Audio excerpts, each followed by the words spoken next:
Hello दोस्तों, कैसे हैं आप सभी लोग। आपका वीडियो में स्वागत है।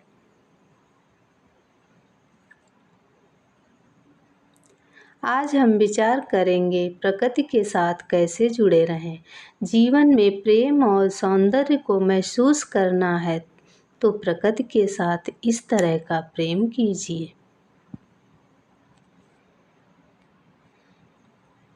ईश्वर की रचनाओं का साथ मिले तो तनाव दूर होता है। इस रचना में हमारे मूड को बेहतर करने का रसायन है।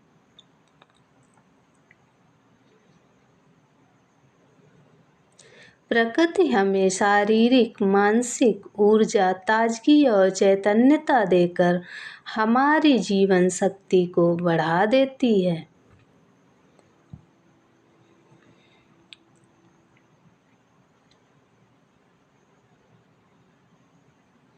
प्रकृति की रचनाओं के संग सुकून का एहसास होता है। ये तनाव और चिंताओं को दूर करती है, हमारी सोच को सकारात्मक दिशा के साथ कुछ नया करने के लिए प्रेरित करती है। हम सभी के जीवन में तनाव बढ़ने का एक सीधा कारण प्रकृति से बढ़ती दूरी है। हमने अपनी दिनचर्या में प्रकृति के विभिन्न अवयवों से खुद को बाहर कर लिया है।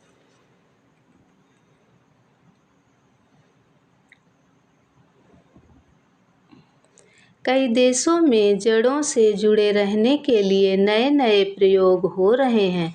वाशिंगटन स्टेट यूनिवर्सिटी के शोधकर्ताओं और यूनिवर्सिटी ऑफ पेंसिल्वेनिया से जुड़े जानकारों का कहना है,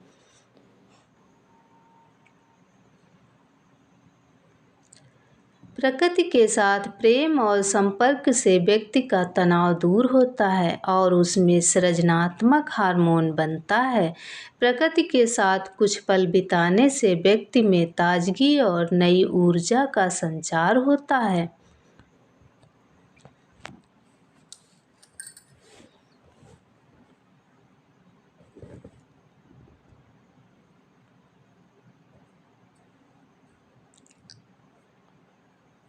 जीवन में जो श्रेष्ठतम है उसका प्रभाव प्रकृति के समीप आने से मिलता है।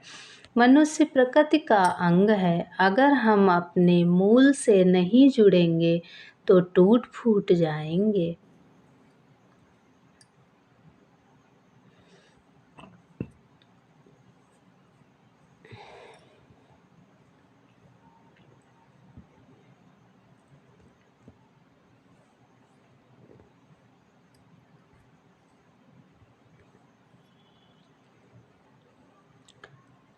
प्रकृति को देखना और उसके साथ रहना ही काफ़ी नहीं है, हमें महसूस करना है और उस एहसास को जीवन में उतारना भी है। जैसे वृक्ष के पास बैठकर संवेदना और करुणा का अनुभव करें, झील के नीचे बैठकर माँ के प्यार को महसूस करें।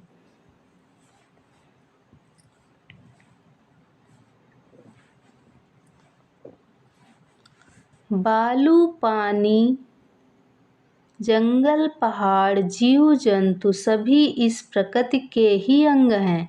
उनसे हमारा नाता है। उस सनातन संबंध से हमें अपने आप को जोड़ना होगा।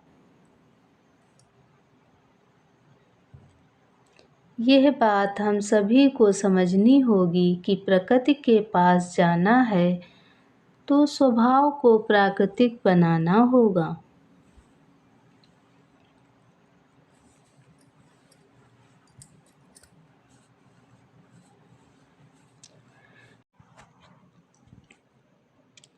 प्रकृति के सभी तत्वों में सौंदर्य है।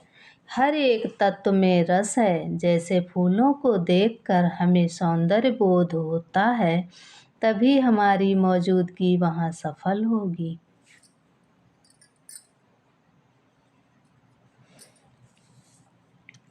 हम जब भी प्रकृति के समीप जाएं तो अपने विचारों को छोड़ कर जाएं और प्रकृति के साथ समय बिताकर लौटें।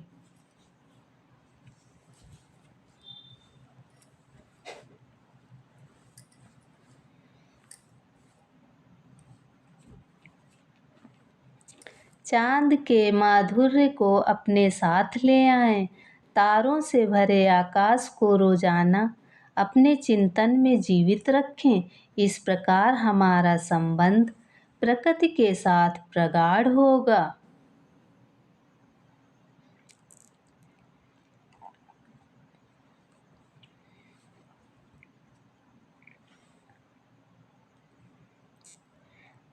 प्रकृति और मनुष्य के बीच बहुत गहरा संबंध है। दोनों एक दूसरे के पूरक हैं। इतना ही नहीं, मनुष्य के लिए प्रकृति से अच्छा गुरु कोई नहीं है।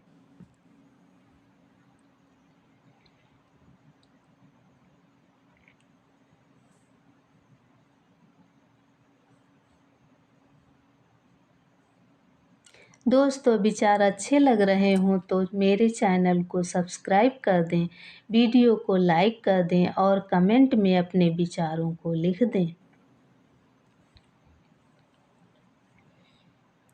आज तक मनुष्य ने जो कुछ हासिल किया है वो सब प्रकृति से सीख कर ही किया है। न्यूटन जैसे महान वैज्ञानिकों को गुरुत्वाकर्षण समेत कई पाठ प्रकृति ने ही सिखाए हैं।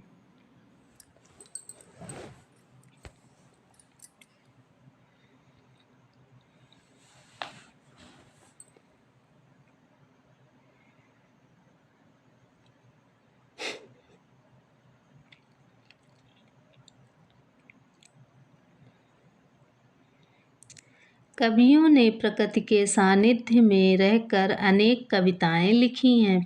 इसी तरह आदमी ने प्रकृति के तमाम गुणों को समझकर अपने जीवन में सकारात्मक बदलाव किए हैं।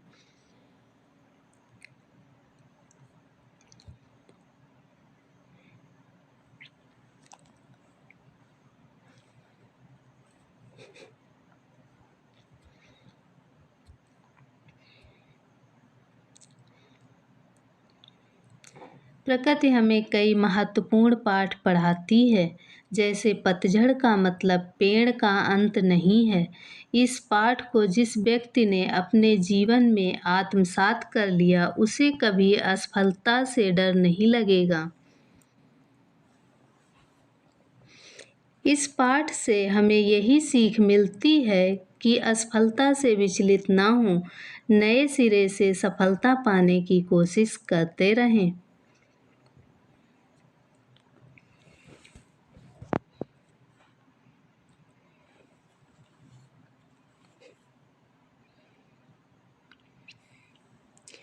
फलों से लदे मगर नीचे की ओर झुके हुए पेड़ हमें सफलता और प्रसिद्धि मिलने या संपन्न होने के बावजूद विनम्र और शालीन बने रहना सिखाते हैं। सबसे महत्वपूर्ण बात यह है कि प्रकृति में हर किसी का अपना महत्व है। मत्स्य पुराण में एक वृक्ष को 100 पुत्रों के समान बताया गया है। इसी कारण हमारे यहाँ वृक्ष पूजने की सनातन परंपरा रही है।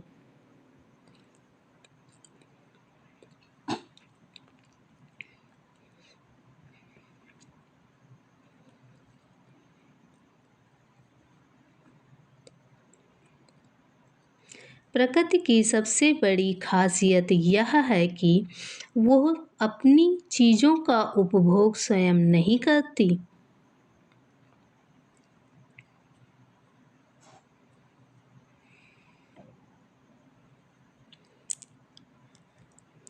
नदी अपना जल स्वयं नहीं पीती है, वृक्ष अपने फल स्वयं नहीं खाते हैं, फूल अपनी खुशबू पूरे वातावरण में फैला देते हैं। इसका मतलब यही हुआ कि प्रकृति किसी के साथ भेदभाव नहीं करती है।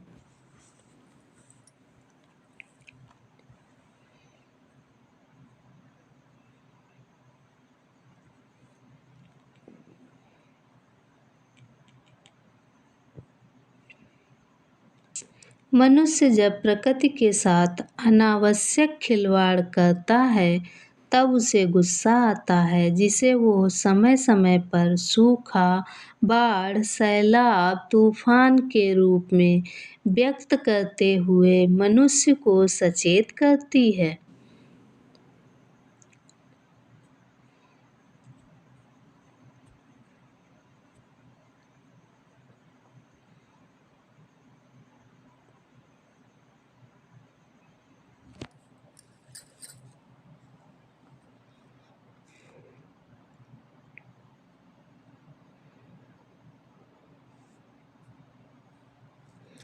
दोस्तों, नेचर के साथ जुड़े रहें, प्रकृति और जीवन में सामंजस्य बनाए रखें, खुशहाल जीवन जिएं।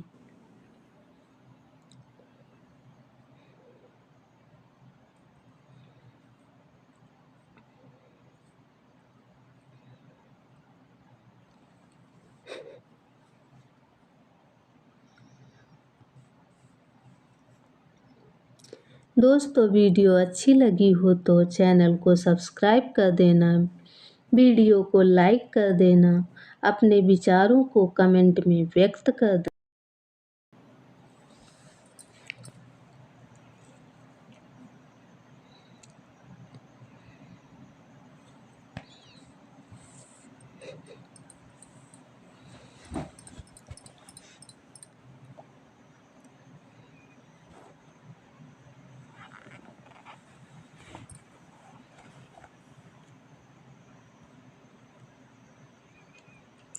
मिलते हैं आपसे नए विचारों के साथ। धन्यवाद दोस्तों।